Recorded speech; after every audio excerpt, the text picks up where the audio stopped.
बरेली के कोतवाली थाना क्षेत्र के सिकलापुर में 16 मार्च की देर रात 62 वर्षीय बुजुर्ग दयाशंकर की गोली मारकर हत्या कर दी गई थी।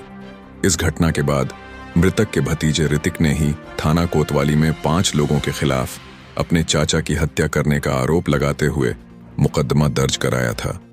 हालांकि पुलिस की गहन जांच में यह पूरा मामला पलट गया। पुलिस जांच में सामने आया कि दयाशंकर की हत्या किसी और ने नहीं बल्कि उनके अपने भतीजे ऋतिक ने ही की थी। मंगलवार को पुलिस ने पूरे मामले का खुलासा करते हुए आरोपी ऋतिक को गिरफ्तार कर जेल भेज दिया। पुलिस पूछताछ के दौरान ऋतिक ने अपना जुर्म स्वीकार कर लिया। उसने बताया कि उसके चाचा दयाशंकर का कोई वारिस नहीं था। उसे डर था कि उसके चाचा अपनी संपत्ति किसी और के नाम कर सकते हैं। यही वजह थी कि उसने संपत्ति हड़पने के इरादे से हत्या की योजना बनाई। साथ ही ऋतिक ने यह भी बताया कि उसके चाचा उसकी पत्नी पर गलत नजर रखते थे, जिससे वह पहले से ही नाराज था। इसी वजह से गुस्से और लालच में आकर उसने अपने ही चाचा की गोली मारकर हत्या कर दी। हत्या वाली जगह पर सीसीटीवी कैमरा भी लगा था, लेकिन पुलिस को घटना के समय का कोई फुटेज नहीं मिला। पूछताछ में ऋतिक ने बताया कि उसने पहले ही पूरी योजना बना ली थी। कैमरे का कनेक्शन इन्वर्टर से नहीं, सीधे बिजली से था। हत्या से ठीक पहले उसने बिजली काट दी, जिससे कैमरा बंद हो गया और उसे वारदात को अंजाम देने के लिए 5 मिनट का समय मिल गया।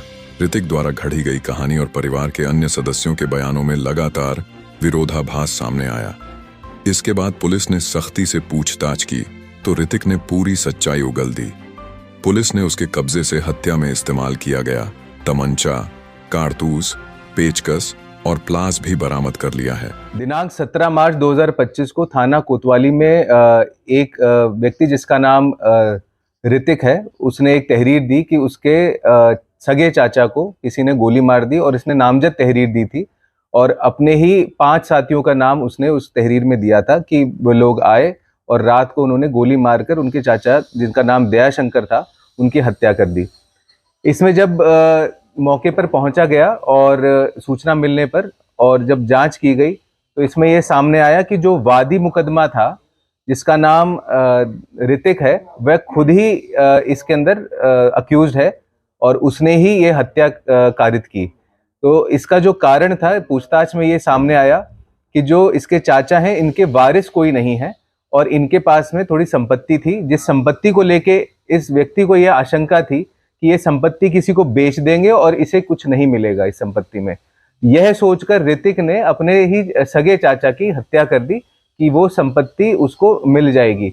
और इसमें दूसरा एंगल ये था कि अपने ही जो साथी जिनके साथ इसकी रंजिश थी पहले से, उन साथियों को भी ये उस हत्या में फंसा देगा। तो इसने ये पूरा षड्यंत्र रचा और अपने घर की इसने लाइट काटी। लाइट काटने के बाद ये एंटर हुआ और इसने 2 शॉट तमंचे से फायर किए अपने चाचा के ऊपर। उसकी ऑन द स्पॉट उसकी डेथ हो गई और बाहर आके इसने वापस बिजली का तार जोड़ दिया।